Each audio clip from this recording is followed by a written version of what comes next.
Nós vamos agora trazer a realidade do food service, né? A gente até agora falou do aumento de varejo, né, de vendas de varejo, né, o mercado internacional segurando, né, a injeção de dinheiro na economia, enfim. Mas vamos olhar agora para o copo meio vazio, né? Então, coube aí ao Roberto Denuso, da Denuso Consultoria, que é especialista nessa área, né? Já esteve com a gente em vários Dairy Vision, vai contar um pouquinho o que aconteceu, né, no food service, como é que está hoje, né, esse cenário, o que pode se esperar para frente, né? Então, Denuso, bem-vindo aí, obrigado aí por estar com a gente nesse bate-papo, e é isso aí.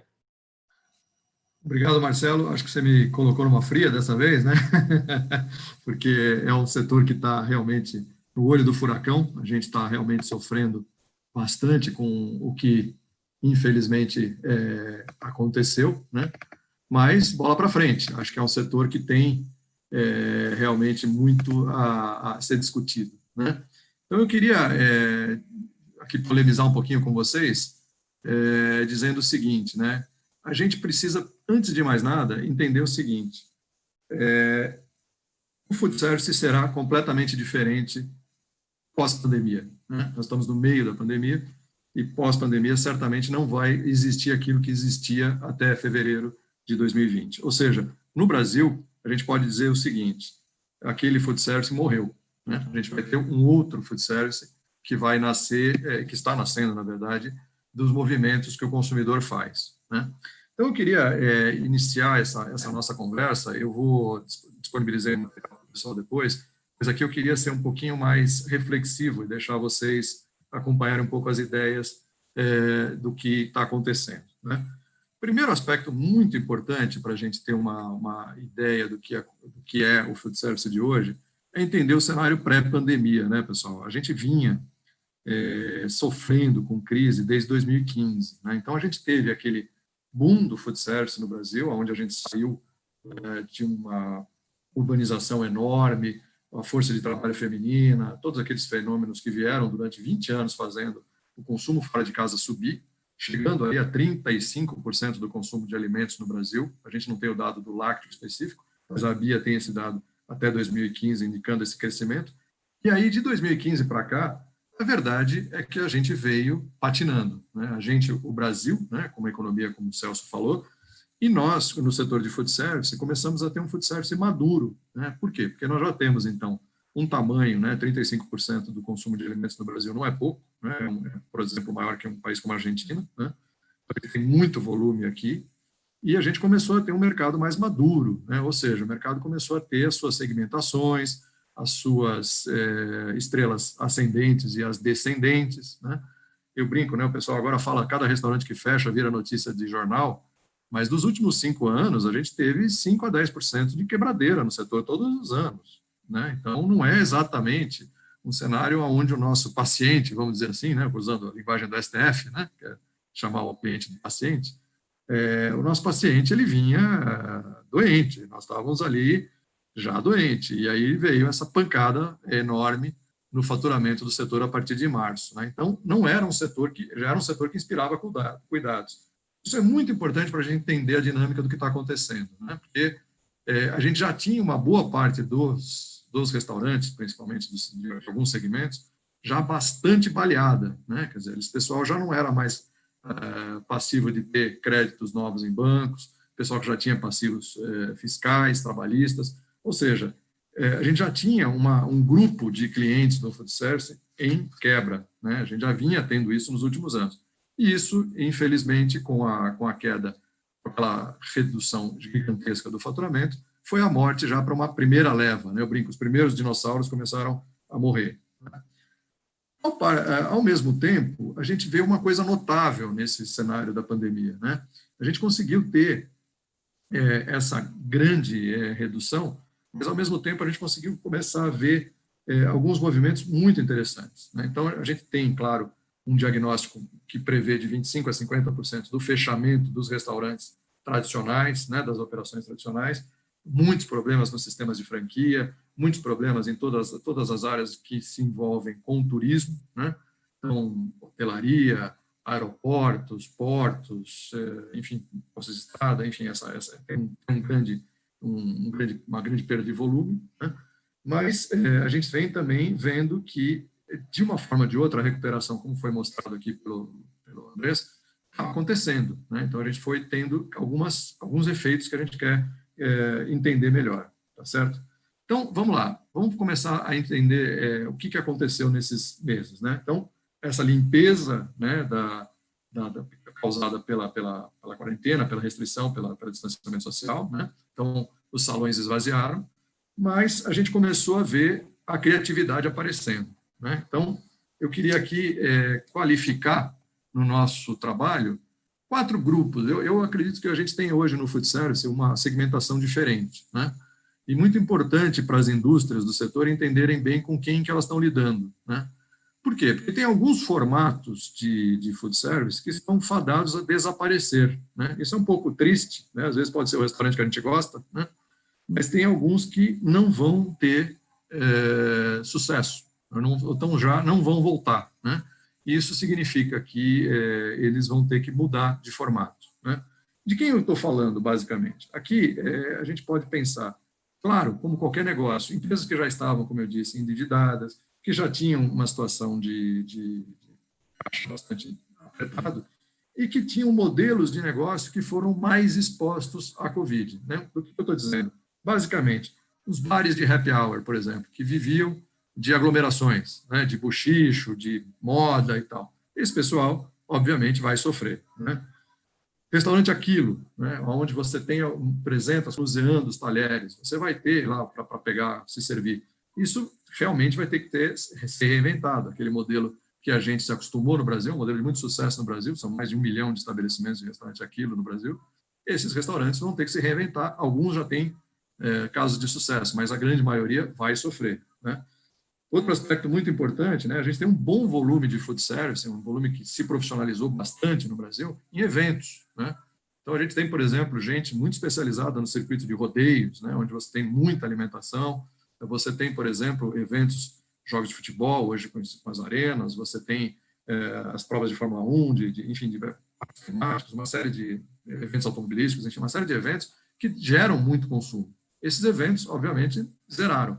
Então, quando a gente olha aquele gráfico do total do food service que a gente vê ali, ele é um pouco injusto, né? Porque quando você tem um grupo de food service que vai assumir, ou que já assumiu e que não vai voltar naquela intensidade anterior. Então, é mais ou menos como se eu pegasse aquele gráfico bonito da Nielsen, onde tem os diversos segmentos, e extinguisse um dos segmentos. É muito importante a indústria entender com quem eu me relacionava, porque às vezes não é claro, ela vende para um distribuidor que vendia, por exemplo, para cruzeiros marítimos. O setor acabou.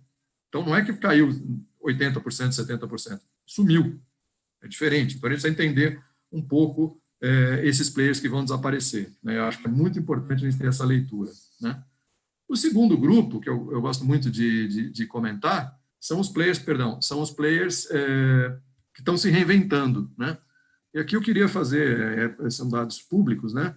Que eu queria fazer aqui justiça, por exemplo, às grandes redes de fast food, né? Eles tiveram o seu grande ganha-pão fechado, né? Que foram as lojas, os salões, mas, por outro lado, eles fizeram uma grande inovação nos sistemas de delivery, nos drive-thrus e nas parcerias com as entregas, com os entregadores, principalmente com iFood, Uber Eats e Rappi, né? E com isso, o que aconteceu? Uma evolução notável, né? Se você olha, por exemplo, o balanço do McDonald's no segundo trimestre, você vê que eles saíram daquele fatídico 20% da receita anterior para quase 55% em junho, né? Ou seja, tem propaganda, gente, se vocês olharem, nós estamos sendo impactados cada vez mais pelos deliveries, pelos esses modelos novos de entrega, né? Eu ouso dizer que esses caras já vão estar com 70% do faturamento deles de volta nesse trimestre. Ou seja, tem gente que se reinventou rapidamente, né? Isso é muito importante a gente saber observar com quem que nós estamos lidando, porque esses players que estão se reinventando estão consumindo, né? Eu tenho alguns exemplos de algumas empresas de delivery, né? O Domino's Pizza é um grande exemplo, mas outras também que usam produtos lácteos, né? Que estão acima do ano passado, estão crescendo, né? Então, tem oportunidade aqui para esses players que estão se reinventando. Então, eu diria assim, Nesses 2 quadrantes de cima aqui, é muito importante que as equipes comerciais que atendem o segmento de food service saibam com quem estão lidando, né? Porque pode fazer muita diferença em você estar crescendo, surfando a onda que está crescendo ou daquela que está acabando, né? São 2 negócios muito diferentes, né? Um terceiro aspecto que eu queria destacar, né, é a quantidade de novos players que a gente tem visto, né? Por exemplo, todo mundo aqui já ouviu falar das Ghost Kitchens ou Dark Kitchens, tem vários nomes, né?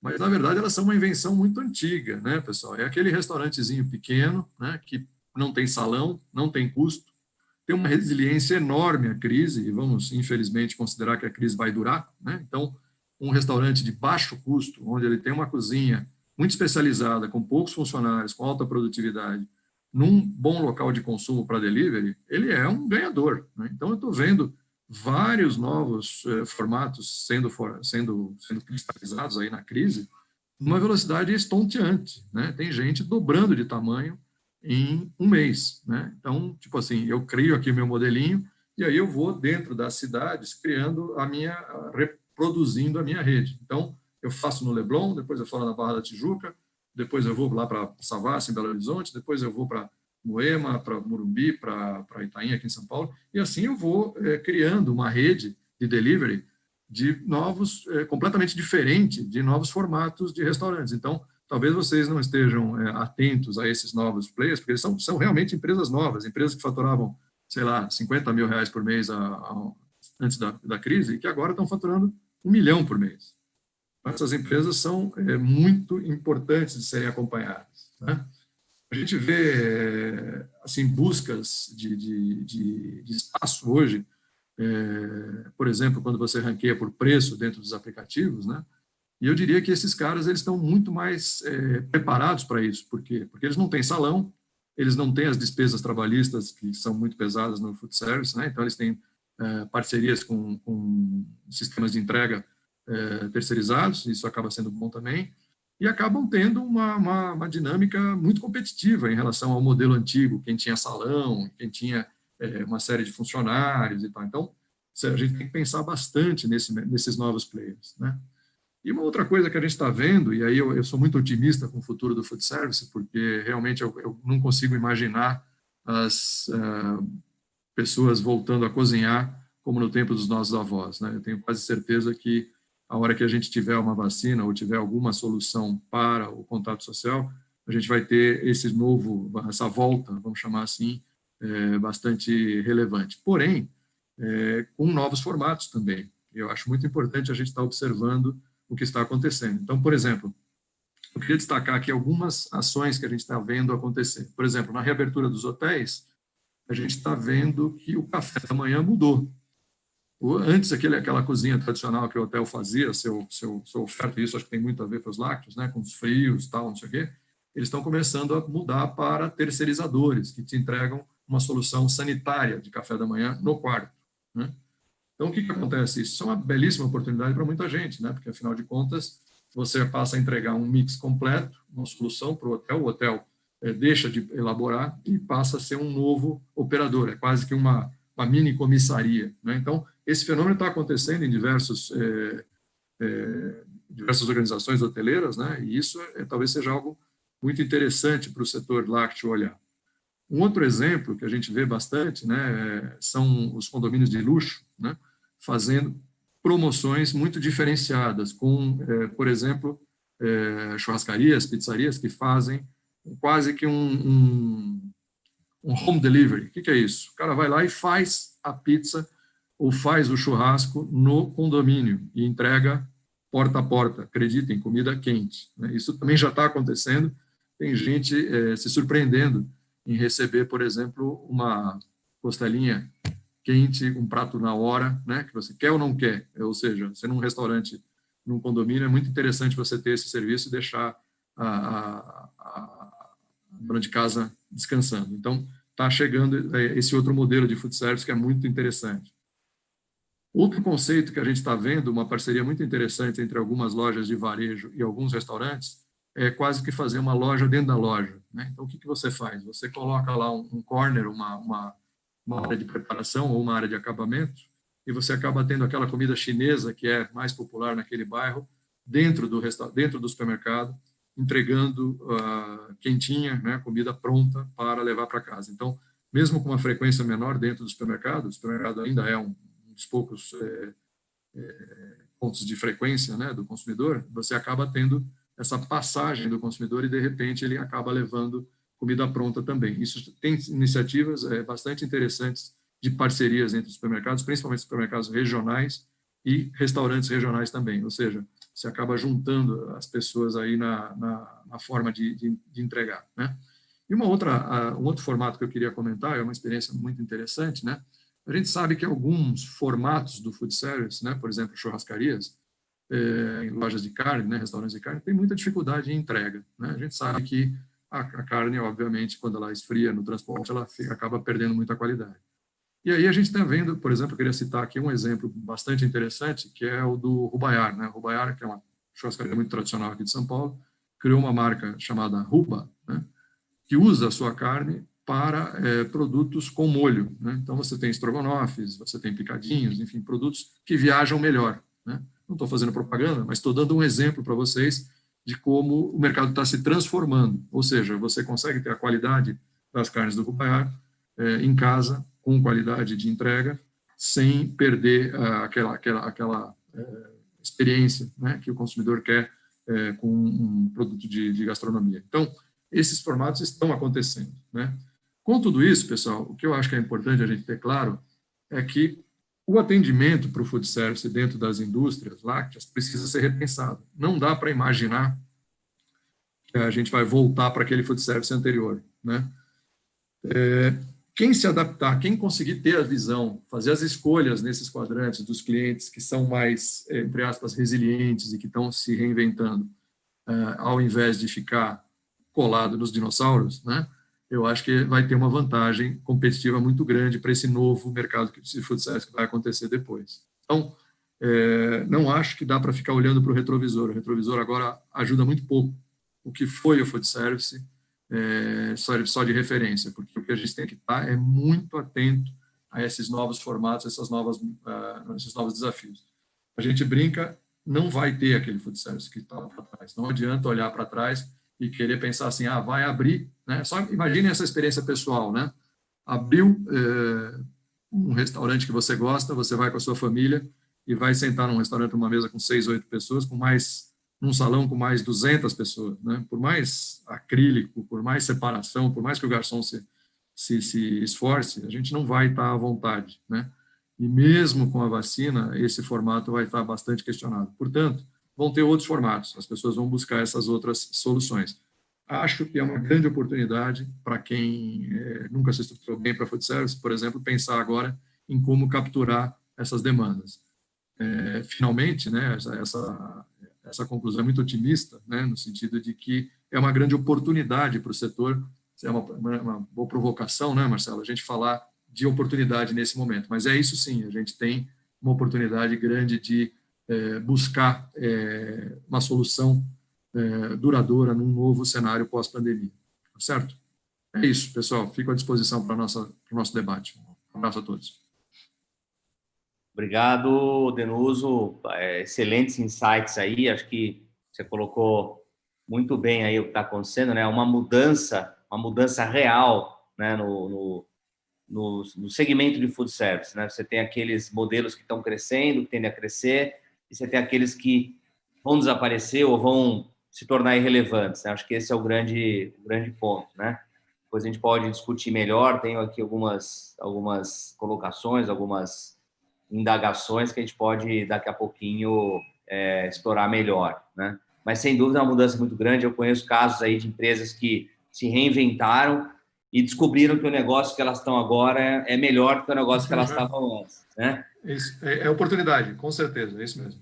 Então, acho que esse que é o grande negócio. Maravilha. Então,